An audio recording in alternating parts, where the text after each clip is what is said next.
If you are a wildlife photographer and if you are visiting Ngorongoro crater, then this video is for you.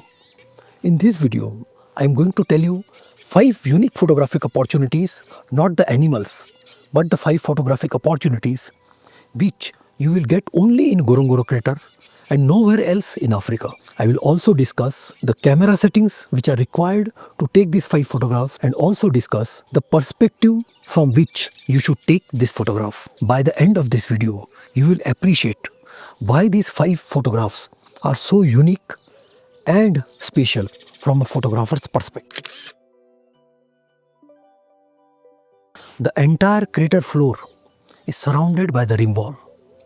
This rim wall is of 635 meters in height. This open crater floor and massive curved walls allows you to place animal against a backdrop of a crater wall. So what is so special about it? Let me explain. Depending on the time of the day and direction of the light in which you are shooting, this inside crater wall has an overlapping light and shadow areas.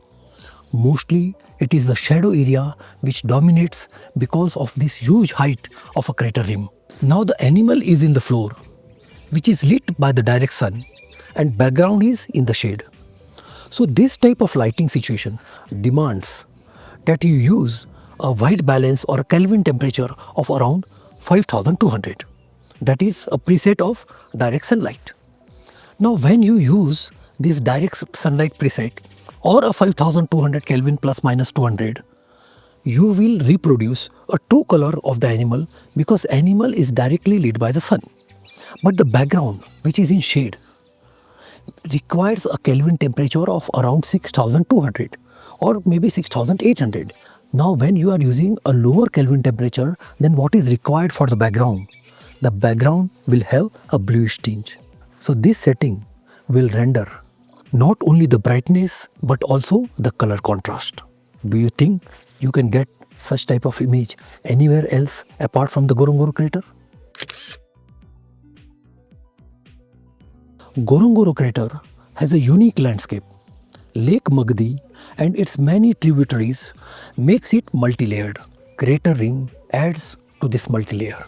So instead of always using a maximum focal length, pull out, use crater wall, grassland, water streams, and convert your normal sighting into an extraordinary one. Can you think of such type of image anywhere else in Africa? The entire crater floor is always studded with various wildflowers. Shoot animal from the top angle to show them surrounded by flowers. Use a narrow aperture to increase the depth of field and to keep everything in zone of sharpness. Create an abstract photograph by using a slow shutter speed. Something different, something apart from the routine.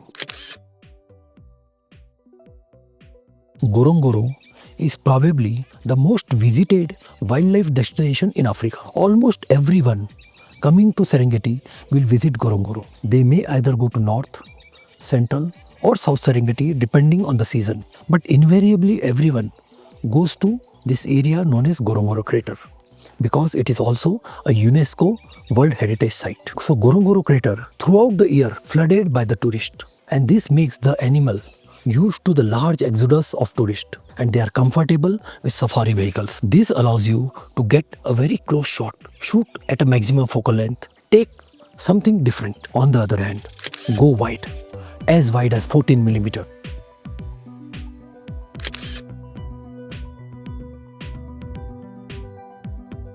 Ngorongoro is exceptional for contextual framing, images that immediately tell the viewer where the photograph was taken. If you like this video, give it a thumbs up, subscribe to the channel and keep exploring.